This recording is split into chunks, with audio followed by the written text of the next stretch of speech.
So we're in Clovis, California. We just finished taking a look at a little plumbing issue here in the kitchen. We had debris that was, caught up in the disposal. The old kit that was in there is all kind of sitting right here. It was filled with salads and whatnot, but a lot of corrosion on the parts, on the gaskets, on the nuts. And so, and then of course at the disposal, you can see where you had some leaking going on here. So what we did is we just took a little rebuild kit. It's this telescoping kit. We get it straight out of Ferguson. It kind of duplicates what was in there. You can see there's a very short T right there with limited tolerance as far as cutting it and installing it to a telescoping kit. So that kit right there, this piece telescopes in and out, which makes it nice. You can loosen that nut up, take the 2 screws out, and you can pull this piece back into the housing and work on the disposal, so that's nice.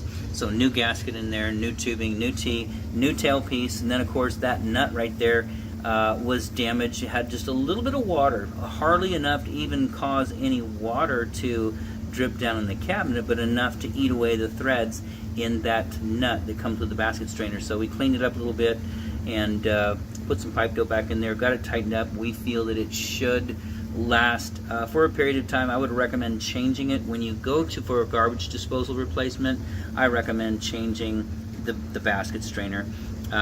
When you change the garbage disposal, the new mounting bracket will come with it, which is the flange for the sink and then the mounting for the disposal, and then go ahead and upgrade this, get a new nut on there. You can reuse the plastic telescoping kit here, and then of course that trap that's still functioning, not dripping, you can certainly leave it.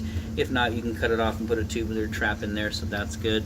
The only thing in question now is how much of the debris got back up into the drain lines to the air gap, since the air gap was filled with debris, which was some salads, so different leafy greens were up in there. So we cleaned it out a little bit. It appears that it's clear, but they're running some dishes to make sure. So that hose, the white corrugated hose that comes from the dishwasher, goes up to the air gap. We want to make sure that that's transferring water correctly into the air gap, and then also we want to make sure that it transfers water over to the 7/8 hose that comes down to the disposal, because if either of those are blocked, it'll either back up into the dishwasher or it'll dump water out the front of this air gap right here, and we won't know until the dishwasher dumps. And that there, I mean, honestly, the only thing that we could do is replace this 7/8 hose and the air gap, and that would be the plumbing side. If there's something in the drain line